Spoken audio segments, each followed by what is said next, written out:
Lydia, played by Cassidy McClincy, let her feelings for Elijah, Okia and Macquarie, get the better of her in The Walking Dead's second-to-last ever episode on AMC.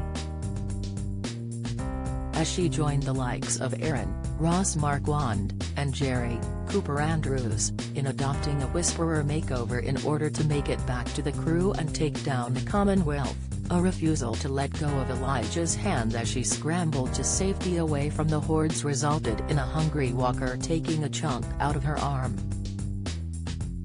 Despite the blood pouring from her wrist, the gravity of what had happened didn't sink in right away as Lydia still pleaded with Aaron to let her go save Elijah. Eventually, Aaron got it through to Lydia that she'd have to endure the same pain he felt by having her lower arm amputated.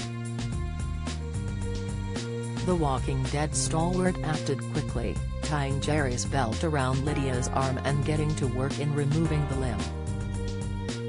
While it's not crystal clear whether the team have done enough to save Lydia heading into the series finale, her life-changing injury wasn't the only talking point from the horrifying sequence.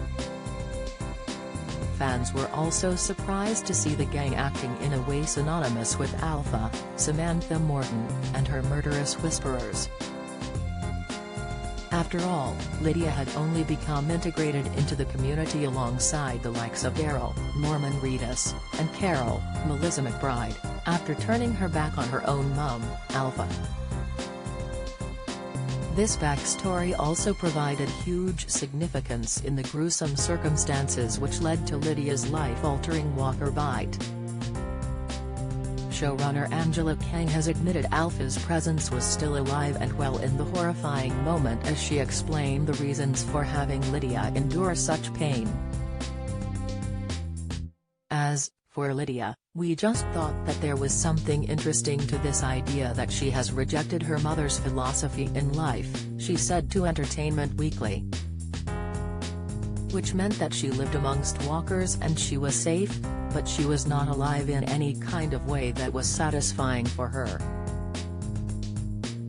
And now she's kind of thrown that away and she wants to live, she wants to love, but that means that she's sort rejecting Mum's philosophy of survival of the fittest, don't care about what happens to anybody else around you.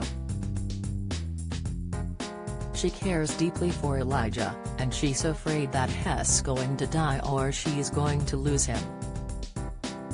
And so it's in this moment of love and really living her life that she is not careful for 1 second, Kang added. While Alpha was a ruthless and psychopathic murderer, her ability to immerse herself and her legion of followers among walkers was rather effective. After all, Alpha's comeuppance didn't come from incompetence or complacency among the dead, but rather a mistrust in Negan, Jeffrey Dean Morgan.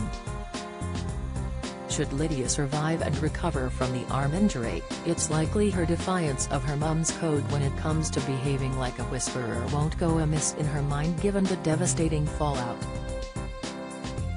However, the fate of Lydia isn't the only talking point that needs answers heading into the finale. There's the issue of whether Judith Grimes, Gailey Fleming, will survive being caught in the crossfire of Governor Pamela Milton's, Layla Robbins, shootout with the group.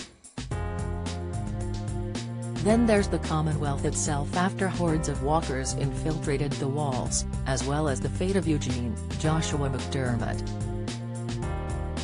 The Walking Dead finale will then have to tee up a series of spin-offs in the pipeline, although exactly how remains to be seen.